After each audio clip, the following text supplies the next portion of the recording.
But again, by introduction, my name is Britta. I was already living in Ukraine before the full-scale invasion began. And we all want to do good in the world, but oftentimes we're sort of left caught in the question of how.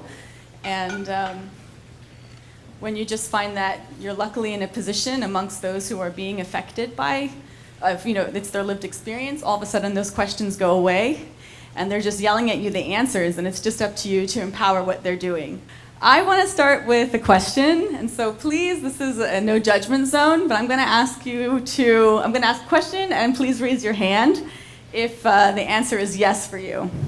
February 24th, 2022, Putin invades Ukraine. This is the headline. If you were reading the news and you knew about this, did you think that Ukraine was going to fall in a matter of days? Please raise your hand. So I didn't, but thank you for those who are honest. I think that the whole world really did. I remember, the US stood aside and was expecting Ukraine to fall. February 25th, we get this famous video of Zelensky with his presidential cabinet in Kyiv, with the very courageous and buoying message, we're here, we're not leaving, we're going to fight for Ukraine. When Dmytro Kushniruk spoke, he talked about how Ukraine has gone through many, many different presidents. Presidents in Ukraine don't necessarily come with a lot of pride for Ukrainians. And I have to say it was so wonderful for this time around during this invasion that Ukrainians had a president that they could be proud of and that the world quickly sort of gathered around and supported. But for me, what was the most wonderful was to realize, this guy wasn't sort of the center of Ukrainian spirit and courage. The Ukrainians demanded him to be this kind of president. If he wasn't this kind of president, it didn't matter. He would have been gone, and Ukrainians would have continued to win. So I want to introduce you today to a few of the Ukrainians who really have been winning this war, who have sacrificed their lives for this war and will continue to.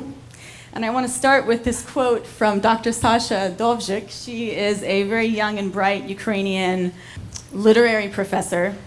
Right now she works occasionally as a CNN fixer. And the quote she has during her experience working with other international journalists is, "Looking for victims in Ukraine, international journalists keep running into heroes." So I'm not going to be showing you a lot of pictures of people in need. I'm not going to be talking about a lot of the specific projects we're doing, because I want to introduce you to some of the most triumphant and inspiring people I know. Each of your tables has little info cards about a specific city and people. And so we're going to go through those and introduce you to different areas where peace is involved and the people we work with. Number one is Kryvyi Rih. I'm going to here introduce you to Volodymyr and Svetlana. As you can see, he's already a veteran from 2014. This invasion is only the second phase of a war that's been ongoing since 2014. And that medal he has on the left is a very famous and prestigious Medal of Honor. That means he's considered a cyborg, which meant that he survived and fought in one of the longest battles in modern history. It was the battle for Donetsk International Airport.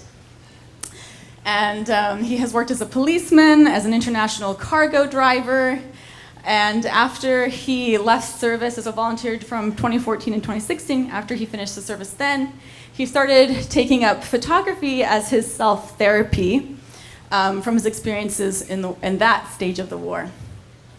And because of his then growing skill and renown locally as a landscape photographer using drones, once the full-scale invasion began, he was recruited back into the military as a volunteer in air intelligence as a drone operator.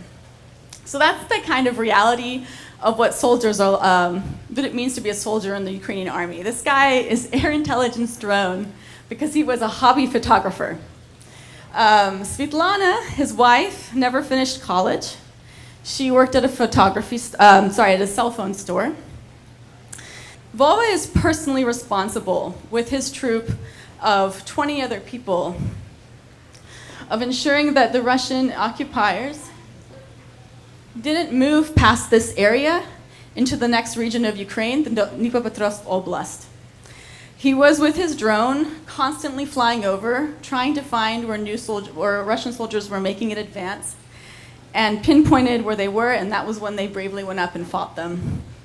Svetlana right now works as a full-time volunteer, and honestly, the type of capacity she has in quickly fulfilling the needs at the front line, both among civilians and soldiers, is something that every international NGO project-like director could only dream of achieving. She is unbelievable, and it is an honor to work with them. These two truly have had an impact in changing the front line of this war.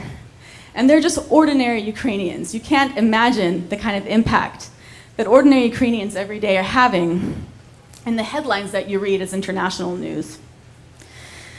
The second city, Kherson. So Kherson was captured early. In November, this blue area was what was liberated. So I'm going to now introduce you to Serhiy Yaruchik. During peacetime, Serhiy Yaruchik was an oncological surgeon. He has a very beloved son named Max, and he is a little bit of de facto my brother Aragon's resident student right now when Aragon is in Ukraine as a surgeon, because he's following in his dad's step and is also becoming a doctor. When the invasion began, he quit his practice, sold it, and has used the majority of the funds to self-fund his entire medical evacuation unit. And during the liberation of Kherson, he doesn't particularly know, he wasn't counting, but probably upwards around 500 people were rescued in very, very risky, dangerous evacuation trips by him in his ambulance and his evacuation trip. He has saved hundreds of lives, and it's been an honor to work with him. This bracelet on his wrist is a rosary. You'll probably find him praying the rosary because a friend of his has died. Serhiy's the kind of person where he just walks down the street, and I feel like anybody just kind of goes up to him, hugs him. It's sort of like any city he's in, that city is his friend. That's just the sort of aura he has, and that's the kind of person that will sacrifice his life and a very comfortable life for frontline work.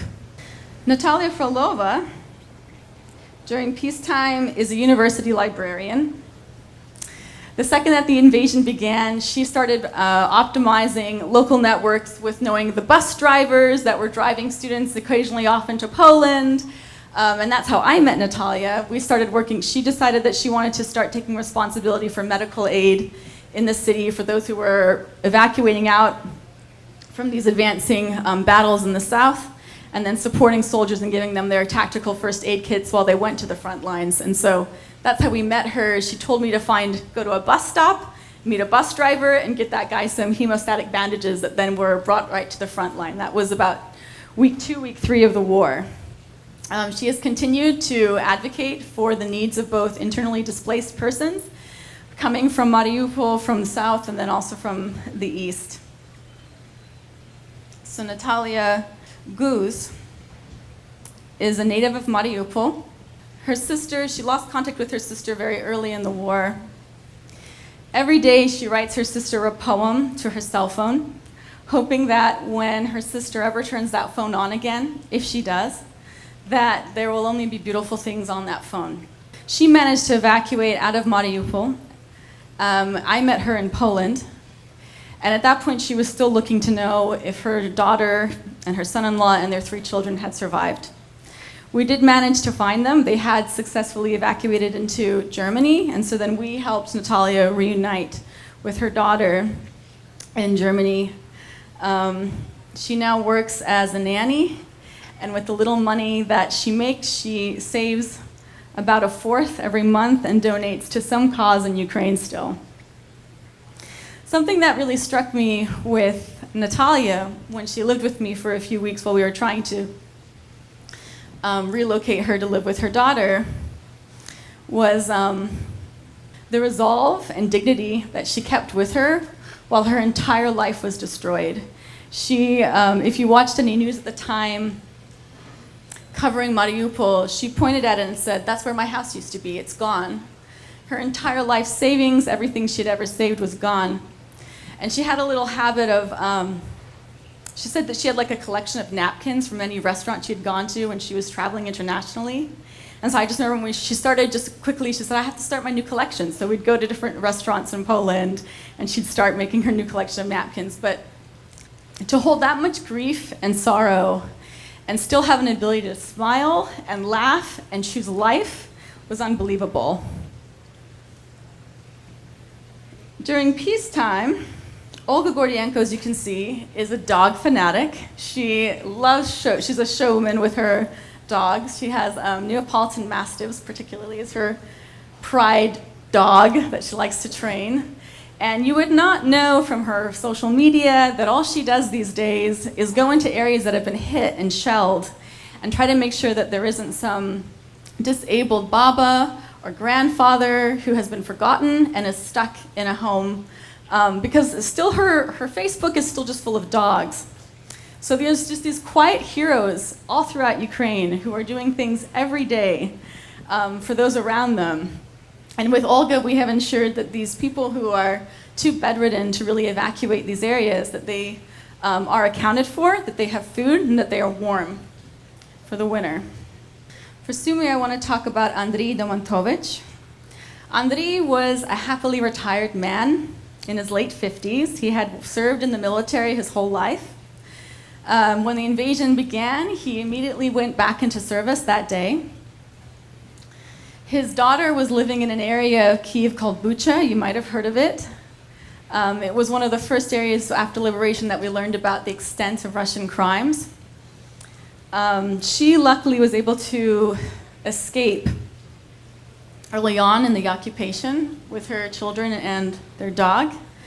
Andriy, again, like he's in his late 50s. When we think about war, we often think of fit guys in their late 20s or 30s.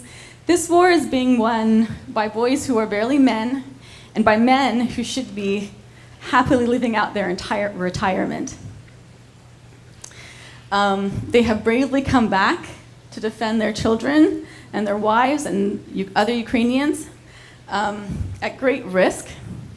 He's not in the best of conditions, but he's very proud of the fact that for his age, he's very fit. But he is personally responsible for liberating people out of torture in the Sumy region. Kremina is an area where the Ukrainians are right now trying to take the offensive and take the city. When you're on the offensive, there's about 2 times higher attrition rate for that side. So that's what Ukrainians are risking right now. Edward Lopulyak is 26 years old. Before the invasion, he was a happy little IT man in Kyiv. And the day that the invasion began, he went and volunteered as well. Before Kremina, his troop was responsible for defending the final corner that the Russians had to take before they could start to truly occupy Kyiv. During the time when the Russians evacuated out of that Kyiv area, it was his troop that then had to train these children to detect unexploded ordnance.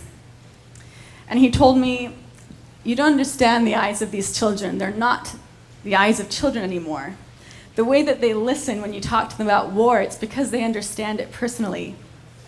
There was no playing around. There was no sense of these children being distracted when I tried to teach them this. They all understood that this was a matter of life or death.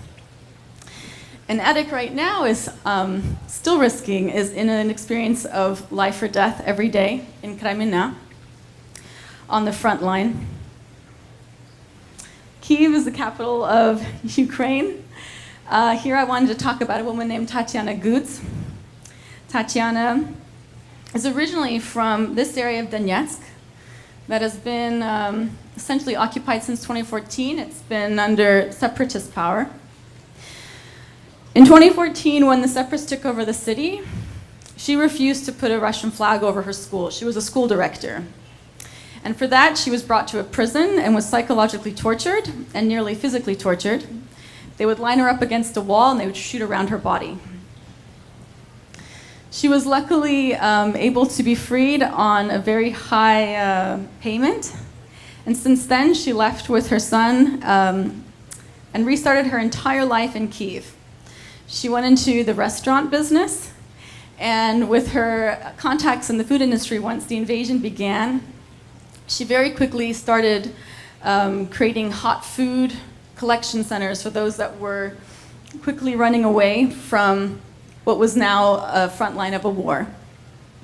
Since then, her organization, Green Roads, has expanded, and they are one of the gutsiest people I know. They not only go to frontline areas to distribute needs among civilians and soldiers, they go into occupied areas.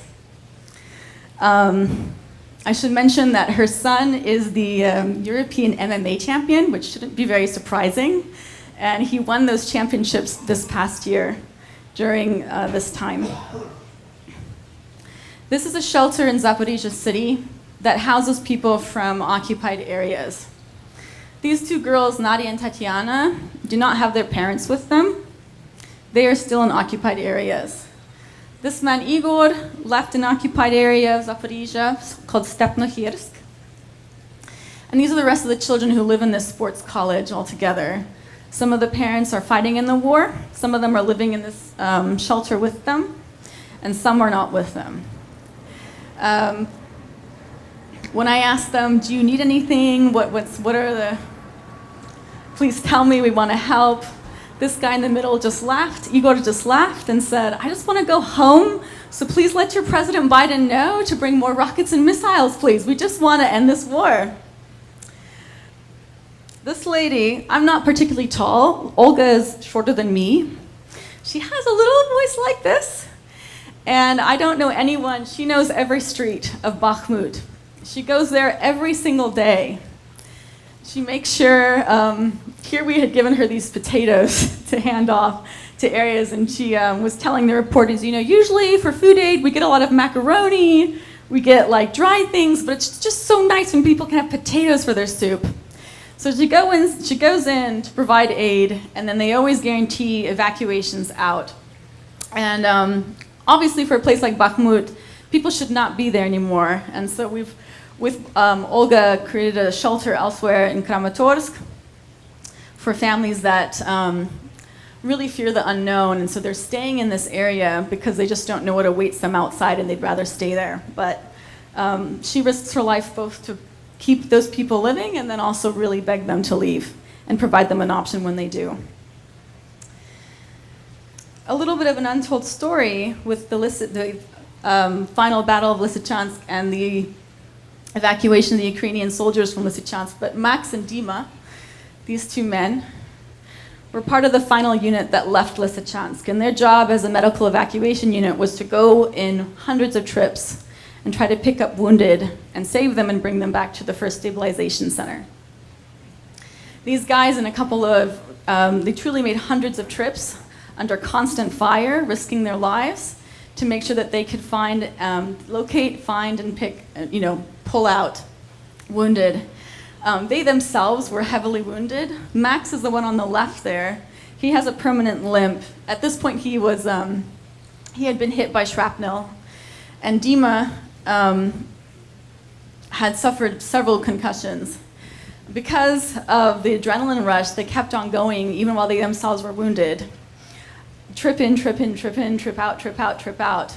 And it was only when Dima got his final, they had finished their last trip, they couldn't see any more wounded. Thermal optics couldn't find any more body heat in the areas that they knew Ukrainians had been. And it was only when they put the final body of a wounded soldier on the evacuation train that Dima completely passed out and doesn't remember what happened for a couple of days after that. I think that these pictures are pretty haunting. I mean, this is already after the evacuation of Lysychansk on the left picture, and that's Max last week on a family leave, and just in that time period from the summer to now, he's aged so much. These guys probably saved about 208 lives, and they themselves are alive. And it's the story Aragon's going to kind of pick up and talk about what happens when you take these wounded from the front line and what we can do about that. But something that has been pretty powerful and overwhelming to realize is that the work of saving lives is very real, and it's much more direct than you think it is. It's not a complicated matter to be involved in this war and make a difference. Ordinary people, like the 12 people you have met today, do it every day. Thank you.